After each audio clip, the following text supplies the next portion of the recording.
Now, one of the key issues President Biden will be focusing in tonight's State of the Union address is the U.S.'s standing on the global stage.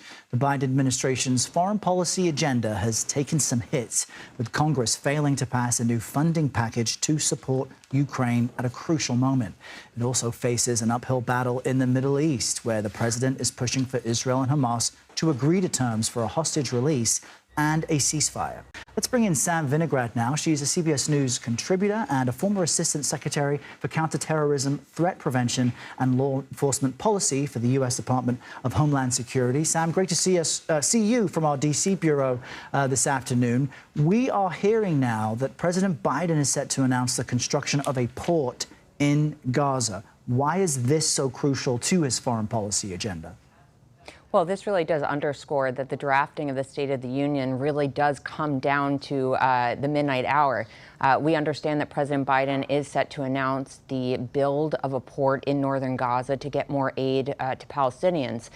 5 months since Hamas's brutal terrorist attack against the state of Israel, we know that there is an urgent need to return Israeli hostages, and there is an urgent need to cease fighting so that more humanitarian aid can go through border crossings and reach Palestinians in need. At the same time, in the absence of a ceasefire, we also know that there are 570,000 people at risk of starvation in Gaza. I'm a board member at Save the Children, and they've advised me that 1 in 6 children in Gaza are at risk of starvation.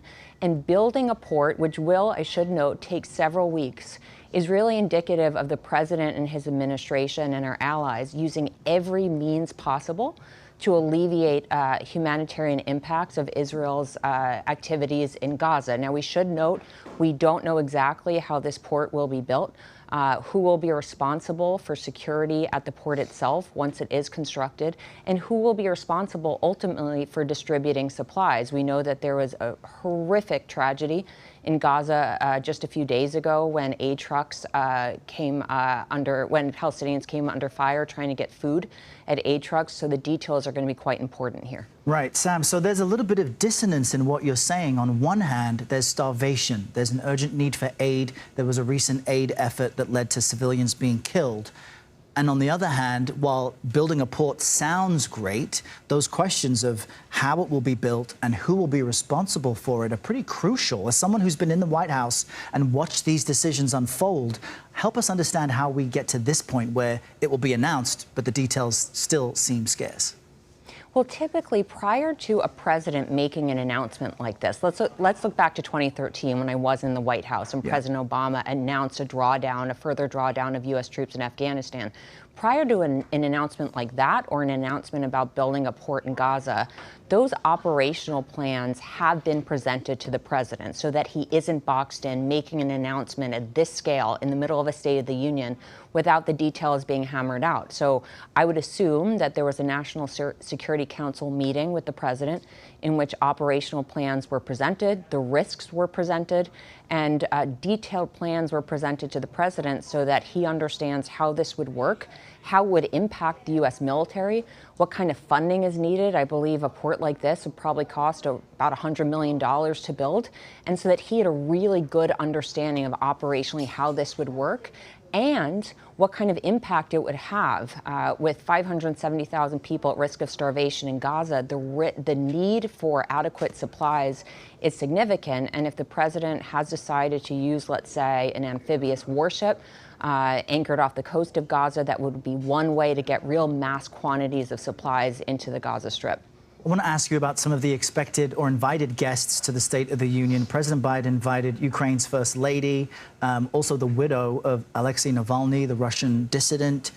They were unavailable. The Republican House Speaker Mike Johnson's guests include the parents of Evan Goskovich and an Israeli hostage released by Hamas after 54 days. What does that tell us about kind of the stagecraft of what we will witness tonight?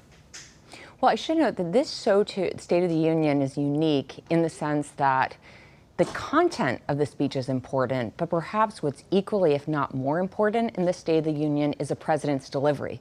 So it's clear from the invited guests that Russia, Ukraine, In addition, we know that there are guests that have been affected by IVF and other reproductive issues, that those issues are going to play a key role in the State of the Union.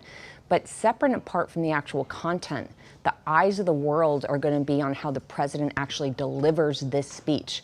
It is a lengthy speech that's going to hit a lot of topics. Having been involved in drafting, there is an attempt to avoid a Christmas tree effect in a laundry list of topics, but how the president delivers the content here is going to be key.